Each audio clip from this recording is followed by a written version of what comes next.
வணக்கம் மக்களே, welcome to the fences show. இன்னைக்கு ஷோல நம்ம பார்க்க போறது நல்ல பேரை வாங்க வேண்டும் பிள்ளைகளே அப்படின்ற ஒரு தமிழ் மூவியோட ரிவ்யூ. இந்த படம் பாத்தீங்கன்னா இந்த வீக்கெண்ட் தியேட்டர்ஸ்ல அவைலபிளா இருக்கு. இந்த படத்தை பிரசாந்த் ராமர் அப்படின்றவர் தான் டைரக்ட் பண்ணிருக்காரு. அண்ட் இந்த படத்தை சிங்கர் பிரதீப் தான் வந்து ப்ரொடியூஸ் பண்ணிருக்காரு. அண்ட் ஆல்சோ இந்த படத்துக்கு மியூசிக்குமே போட்டிருக்காரு. இந்த படத்தோட டைட்டிலை கேட்ட உடனே என்னடா டைட்டிலே பயங்கர அட்வைஸ் பண்ணக்கூடிய ஒரு டைட்டிலா இருக்கே, படம் முழுக்கவே கிரிஞ்சித்தனமா ஏதாவது அட்வைஸ் பண்ணி நம்மளை சாகடிச்சிருப்பாங்களா அப்படின்னு நீங்க யோசிக்கலாம். ஆனா இந்த படம் கம்ப்ளீட்லி ஒரு டிஃப்ரெண்டான ஒரு ஜேர்னியை காட்டக்கூடிய ஒரு படம். அதாவது பெண்களை வெறும் செக்ஸ் ஆப்ஜெக்டா மட்டும் பார்க்கக்கூடிய ஒரு இளைஞனின் ஒரு வித்தியாசமான ஜேர்னி அப்படின்னு சொல்லலாம். அந்த நபர் மதுரையை சேர்ந்தவர். ஒரு நார்மல் மிடில் கிளாஸ் ஃபேமிலியில தான் வாழ்ந்துட்டு இருக்காரு. 24 மணி நேரமும் காஜோட சுத்தக்கூடிய ஒரு நபர். அதாவது அவருக்கு கேர்ள் ஃப்ரெண்டும் இருக்கும். அந்த கேர்ள் ஃப்ரெண்டு கிட்ட இருந்தும் அவர் எதிர்பார்க்கக்கூடிய ஒரே விஷயம் அப்படின்றது செக்ஷுவல் நீடு தான். அவளோட உணர்வுகளை கூட மதிக்காத ஒரு நபராக காட்டியிருப்பாங்க.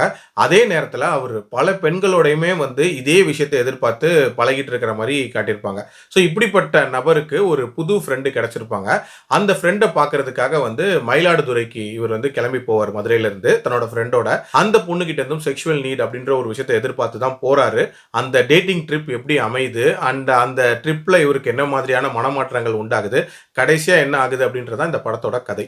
இந்த படத்தோட பாசிட்டிவ்ஸை பொறுத்த வரைக்கும் எனக்கு முக்கியமான பாசிட்டிவா படுறது, இந்த படம் பயங்கர ரிலேட்டபிளான ஒரு படம் அப்படின்னு சொல்லலாம். அதாவது இன்னைய தேதிக்கு 70 to 80% ஆஃப் இளைஞர்கள் இந்த மாதிரியான ஒரு சர்க்கிள்ல தான் வந்து வாழ்ந்துட்டு இருக்காங்க அப்படின்னே சொல்லலாம். அதுக்கு முக்கியமான காரணம் அவங்களுக்கு கிடைச்ச எக்ஸ்போஷர் அப்படின்னு நான் சொல்லுவேன். சின்ன வயசுல இருந்தே ஆண் பெண்ணை வந்து பிரிச்சு வச்சு பெண்களோட அந்த உணர்வுபூர்வமான நட்பு அப்படின்றதே இல்லாத மாதிரியே வந்து வளர்த்துருப்பாங்க. ஸோ பருவம் வந்ததுக்கு அப்புறமாட்டு பெண்களை வந்து வெறும் இந்த ஒரு விஷயத்துக்காக மட்டுமே எதிர்பார்க்கறது அப்படின்ற மாதிரியான ஒரு மனநிலைக்கு தள்ளப்படுற மாதிரி காட்டியிருப்பாங்க. உண்மையிலே அந்த கேரக்டரை ரொம்ப நீட்டா டிசைன் பண்ணியிருப்பாங்க. அதே மாதிரி இந்த படத்துல எல்லா ஆண்களும் அப்படி இல்லை அப்படின்றத காட்டுறதுக்காகவே இன்னொரு ஒரு கேரக்டரை உள்ள கொண்டு வந்திருப்பாங்க. அதாவது ஹெல்ப் பண்ற மாதிரி ஒரு கேரக்டர் வரும். அந்த கேரக்டர் வளர்ந்த விதம் அண்ட் அந்த கேரக்டரோட ஆட்டிடியூட் அப்படின்றதெல்லாம் ரொம்ப ரொம்ப ஜென்டலா இருக்கிற மாதிரி காட்டியிருப்பாங்க. அதே மாதிரி இந்த படத்துல ஹீரோயினோட ரோல் அப்படின்றதுமே ஒரு பயங்கர பவர்ஃபுல்லான ஒரு ரோலா இருக்கும். அதாவது உலகத்தையே எக்ஸ்ப்ளோர் பண்ணணும் அப்படின்ற மாதிரியான ஒரு எண்ணம் இருக்கக்கூடிய ஒரு நபராக இருப்பாங்க. ஆனால் இந்த மாதிரி ஆண்கள் அட்வான்டேஜ் எடுத்துக்கிறாங்க அப்படின்ற ஒரு சில காரணங்களுக்காக வீட்டுக்குள்ளே அடைஞ்சு கிடக்கிற மாதிரியான ஒரு சூழ்நிலைக்கு தள்ளப்படுற மாதிரி காட்டியிருப்பாங்க. அதே மாதிரி இந்த படத்தில் இன்னொரு ஒரு மேட்டர் ரொம்ப இன்ட்ரெஸ்டிங்காக சொல்லியிருப்பாங்க. அதாவது எல்லா ஆண்களுமே பார்த்தீங்கன்னா தன்னோட வீட்டில் இருக்கிற பெண்களை வந்து ஒரு மாதிரி பொக்கிஷமாக தான் பார்ப்பாங்க. அதே நேரத்தில் வெளியே இருக்கக்கூடிய பெண்கள் தான் எங்கே கூப்பிட்டாலும் வரதுக்கு ரெடியாக இருக்கணும், இல்லைனா அப்செட் ஆகுறது அப்படின்ற மாதிரி காட்டியிருப்பாங்க. ஆல்சோ அந்த பெண்களோட கேரக்டரை அசாசினேட் பண்ணுறது, இந்த மாதிரியான வழக்கங்கள் இருக்கிற மாதிரி காட்டியிருப்பாங்க. அதுவுமே ரொம்ப ரொம்ப யதார்த்தமான ஒரு விஷயமா தான் இருந்துச்சு. அதே மாதிரி இந்த படத்தோட டியூரேஷன் அப்படின்றதுமே பார்த்தீங்கன்னா லெஸ் தென் 2 hours தான். ஒரு குயிக் வாட்சாவே பார்த்துடலாம். ஒரு மாதிரி இன்ட்ரெஸ்டிங்கான ஒரு ஜேர்னி அப்படின்ற மாதிரி தான் இருந்துச்சு.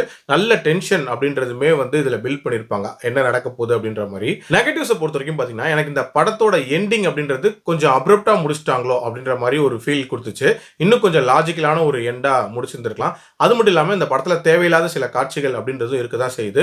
உதாரணத்துக்கு சொல்லணும்னா அந்த டிக்டாக் போர்ஷன் அது ரிலேட்டடாக வரக்கூடிய காட்சிகள் அப்படின்றதெல்லாம் கொஞ்சம் ரிமூவ் பண்ணியிருந்திருக்கலாம். அதே மாதிரி பேஸ் அப்படின்றதுமே இன்னும் கொஞ்சம் பெட்டராக இருந்திருக்கலாம். பட் என்ன பொறுத்த வரைக்கும் ஒரு தரமான படம். என்னோட ரேட்டிங் இந்த படத்துக்கு 3.2 out of 5. கண்டிப்பாக ட்ரை பண்ணி பாருங்க.